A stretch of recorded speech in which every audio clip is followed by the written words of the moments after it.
Hi, I'm Ron DeHaas. I'm the president of Covenant Eyes.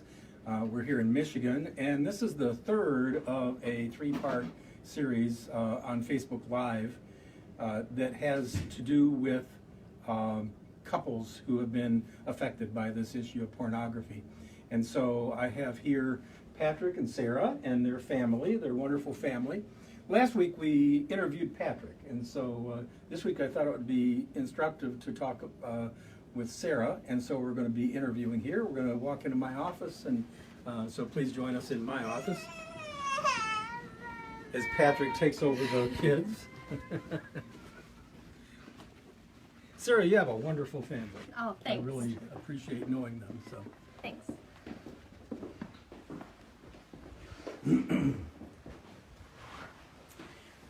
Come here? yeah, sure. Okay. Yep. So, Sarah, this might be the first time you've ever talked to more than like a couple people at a time about this issue. So, It is. if you feel uncomfortable talking about this, please say so. No, I'm nervous but excited Yeah, sure, to talk yeah. about it. Yeah.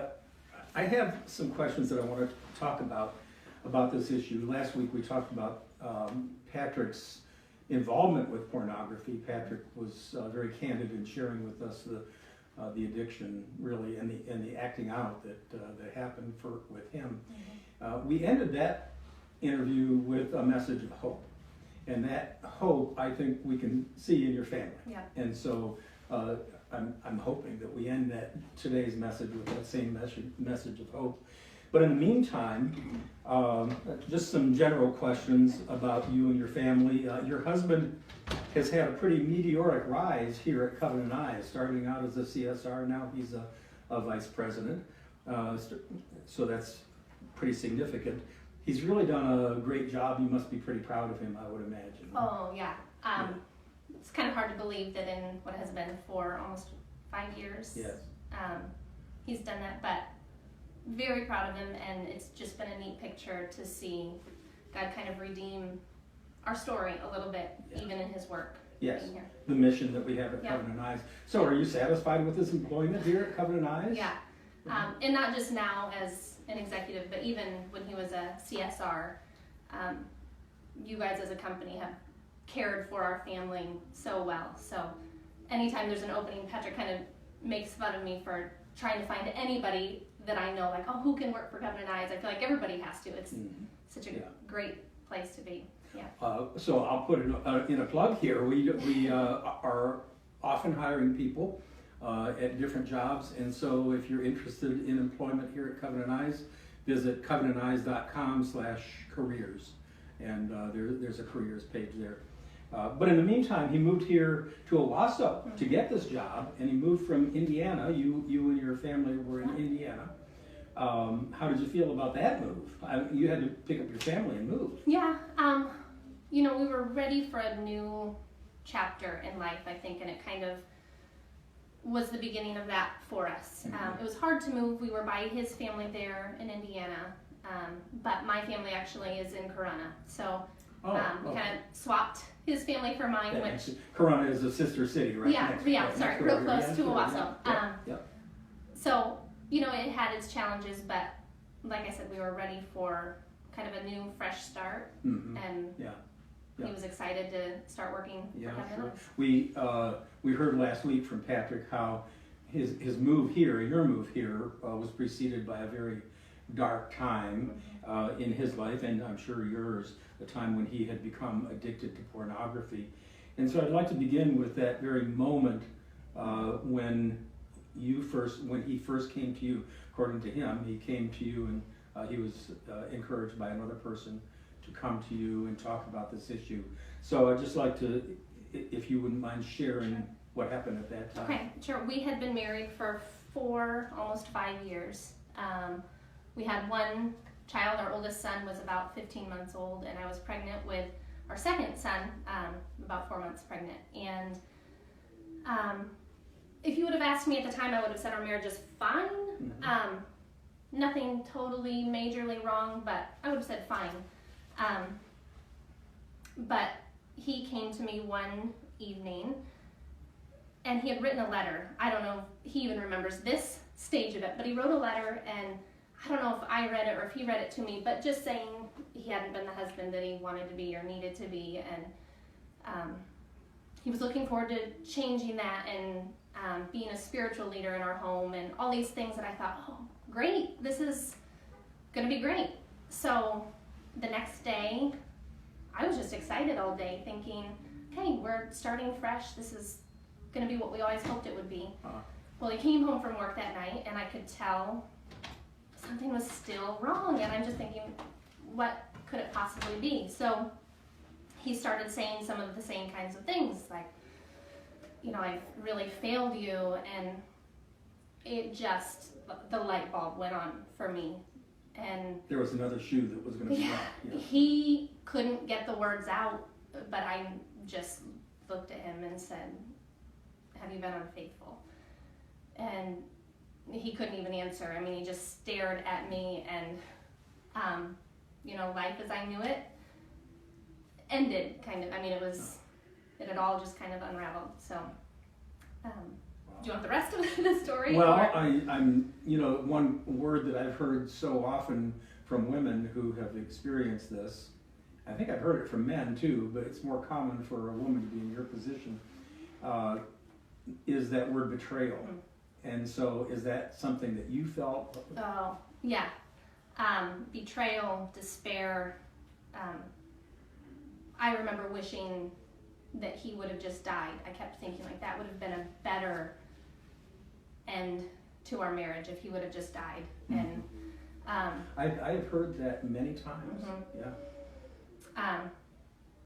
Yeah. I mean, I was completely without hope at that time. Mm-hmm. That betrayal, I don't think men understand that that's what the reaction of women is going to be. Mm-hmm. I think Patrick thought it really wasn't that big of a deal. It kind of just affected him. Right. Didn't really think of the consequences for the rest of us. Yeah, that's right. Going back before that, I'm wondering if you, in retrospect is always, the Monday morning quarterback. Were there red flags? Were there signs that you perhaps should have picked up on? And I guess one thing I'm wondering is for others out there, maybe you can even give them an indication of maybe what are the signs to look for. Sure. And I guess I should say that before Patrick was actually unfaithful, he was addicted to pornography for years, and that was kind of the next almost natural thing for him. Were you aware of that? No. You weren't. I knew in college that he had kind of struggled with it, but was just really naive. I didn't know what that was like. We didn't have Covenant Eyes on our computer or phones or anything, so no, I had no idea. Sorry, what was the if there were any signs. Oh yes, the signs. Red flags, basically. Yeah. Well, when we first got married, we were crazy about each other. But I would say over those 4, almost 5 years, there was really a distance that had grown gradually. We didn't share deep things anymore. We just kind of, I would say we coexisted. We happened to have personalities that work well together, so there weren't any major fights, but we weren't crazy about each other anymore. So there was a distance that had grown. Patrick was unemotional in life in general. I mean, if there was something that was hard for me, or if we were watching somebody go through something difficult or something good, he just didn't have any emotional affect at all. He had really distanced himself from good friends. He had a friend from college who, I think it was probably 2 years that he avoided answering calls from him, and this friend would call me and say, what's up with Patrick? Why isn't he taking my calls? And I just thought, he's busy, I don't know. But he had pushed him away.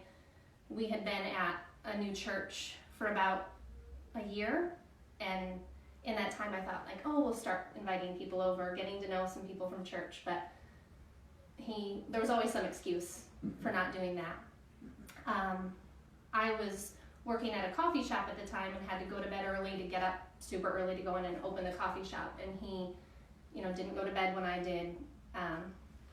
which, you know, any one of those things on their own, it didn't seem like a huge thing, but it was kind of like pieces to a puzzle all laid out that, you know, I didn't put together until after the fact. Mhm. Yeah. So it can be hard to even see those red flags, I would imagine. You know, you talked about that disconnect emotionally. We're going to be starting a what I hope is a 4-week series next week on the effects of pornography. And one of the people we're going to be interviewing probably in 3 weeks is going to be talking about what he calls the brain fog.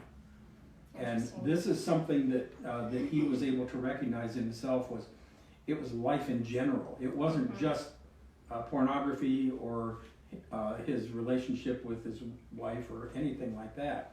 It was just the fact that he had this brain fog, and that is a very common thing that I hear. So that sounds like, and so this would be true not just for spouses, not just for men, not just for women, but for kids as well. This is a sign that I've heard very often of parents who find out that their kids have been using pornography or addicted to pornography. If they had seen a red flag, that red flag would have been they could see this brain fog setting in, emotional disconnect. And so if there's an emotional disconnect, even if it's not pornography, it seems like in a marital relationship that emotional disconnect should be addressed. Yeah.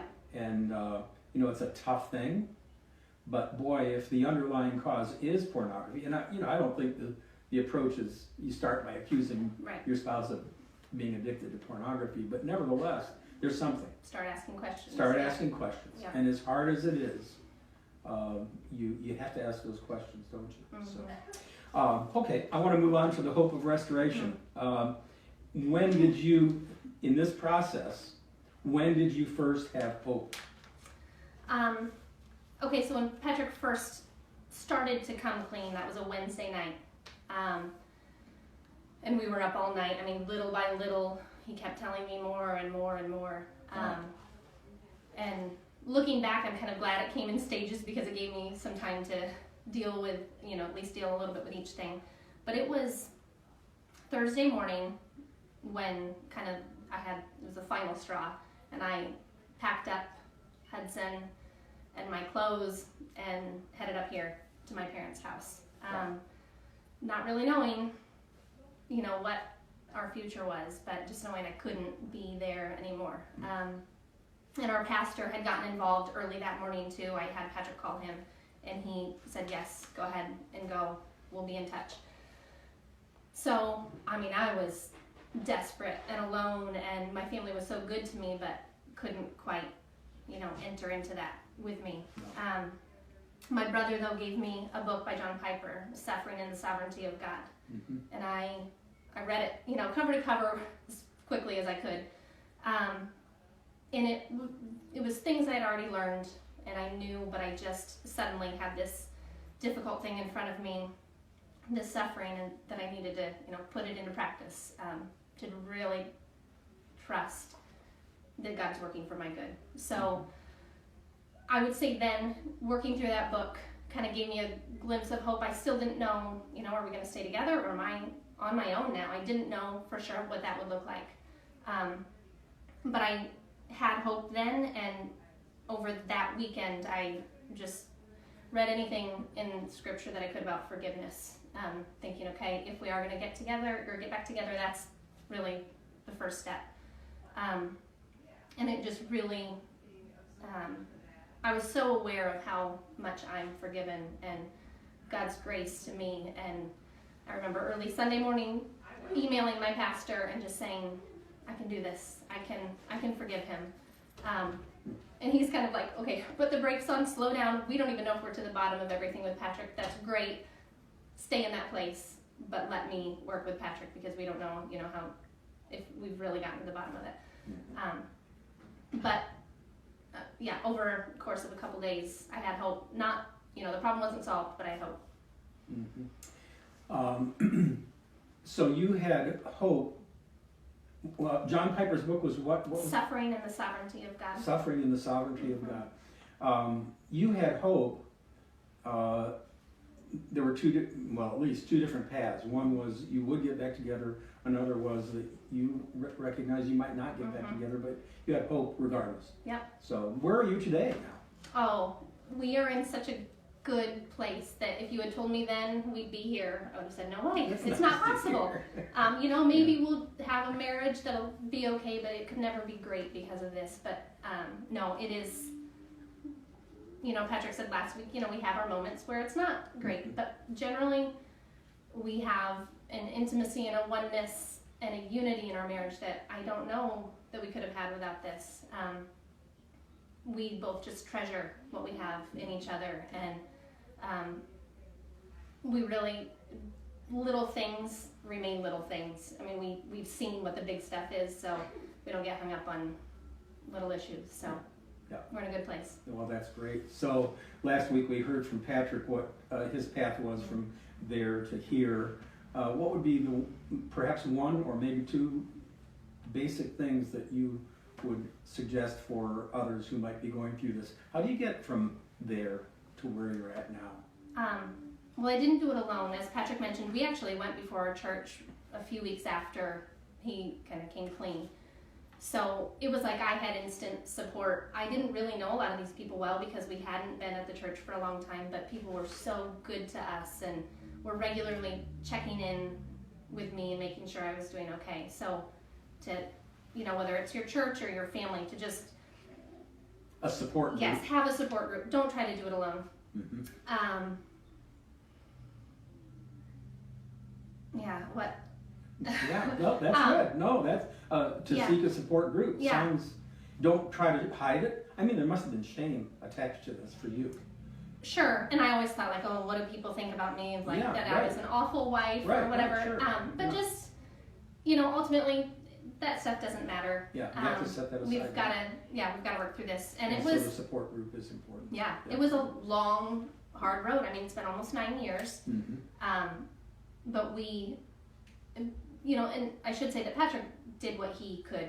I did my part in forgiveness and working through it, but he was willing to do... It wouldn't have happened if he wasn't willing, right? Right. Oh, no. I mean, he was willing to do anything that it took. He was the one who had to call my best friend. He was the one who had to call my family and go before the church, and he was regularly being held accountable by our pastor and pretty much anyone who asked questions. He knew he had kind of lost a lot of privileges. He had to... Sure.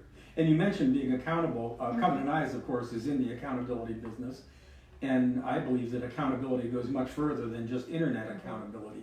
And so what role did accountability play in the restoration of your marriage? Oh, it was huge. And now I can see it even more clearly, removed from it a little bit. So our pastor then weekly, well, at first daily, and then weekly was meeting with Patrick to ask him the hard questions.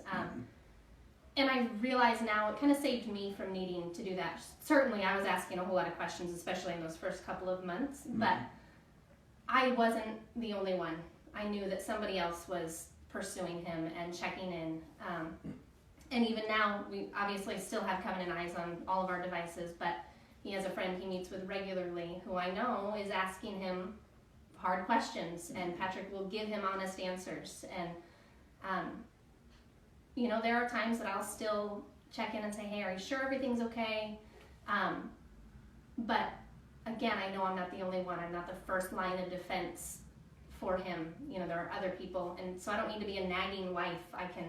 It gives me a little bit of peace that somebody else is nagging him. Yeah, sure. Yeah. We have listeners right now who either have been through this or they're going through it right now. What would be a message that you would have for them? Well, I would say for the husbands, come clean. I mean, just get it out there. Tell your wife, but not just your wife. Make sure there are other people who know what's going on, because I think once this is exposed, it might be a little bit less appealing. At least I think with sin in general, once you get it out into the light, it's a little less appealing. And then you have other people who can hold you accountable and be willing to do hard things. I mean, if your wife is asking you hard questions, answer them honestly. But for the women, especially, and I have a heart for women going through this now, first of all, put your hope in Christ, because even if your husband doesn't, view pornography, he's going to fail you in some way, somewhere along the line. So put your hope and your trust in the one who won't, and your identity needs to be in Christ, not in the wife of so-and-so, because Christ is the only one who, won't fail us. And then, I guess, buckle up, because it's a long, hard, bumpy road to restoration. There's no guarantee, and you can't sprint to the end. I mean, it is a long and tedious journey. And how long was it for you? There were a couple of months that were in some ways so good and so difficult. I would have great moments where it was like, okay, we really are starting fresh, and this is great because Patrick had, made the changes he needed to make. But there was so much baggage and so many, things that I wanted to know but didn't want to know. So for a couple of months, it was intense. And then for years, I would say 3 or 4 years of really tough times, where I just felt like life is going to be difficult and kind of tedious, but we'll do it. It's the right thing to do, so we'll do it. And I would say, kind of with our move up here in the new, starting fresh, now we just have a joy and kind of an excitement about what God has done in our lives and how He's really using this awful thing in so many great ways. So that was a tough time. Was it worth it? Oh, yeah. Yeah? Yeah. I had a friend who, she would check in with me regularly, and I would come to her when I just felt like I can't do it. I should have just left. It would have been easier. I'd be, on to something else, and I would be done with this. And she regularly just said, just do the next right thing. And so, I mean, that's what I would say to women now. You don't need to solve tomorrow's problems. You don't need to worry about what life is going to look like 5 years down the road. Just get to tomorrow. Today, do what is right. And then tomorrow will come and do what is right. And you'll get there. Yeah. But it's long and it's hard. Yeah. Oh, thank you. Thank you for sharing. Sure. We do, at Covenant Eyes, we have a lot of resources, a number of ebooks, both for those who are entrapped in pornography, but we have a good ebook called Your Husband in Porn. I think that's the title of it, Your Husband in Porn. And all of our ebooks are completely free. If you go to covenanteyes.com/ebooks, you'll see a list of ebooks. And if you are going through this, I'd suggest you pull up that ebook, Your Husband in Porn, because it does have some stories, some similar stories to yours of women who have gone through this very issue. Well, thank you for joining us. Next week, we're going to be starting a series on some of the effects of pornography. You'll be amazed at some of the actual physical effects, and I'm not talking about an effect on relationship. I'm talking about the effect that pornography, if I'm addicted to pornography, what's the effect on me, physical effect on me? And we're going to be dealing with some of that in the coming weeks. So just want to thank you for joining us. Thank you, Sarah, Thank you for joining us again. It was very valuable. Thanks. Yeah, thanks.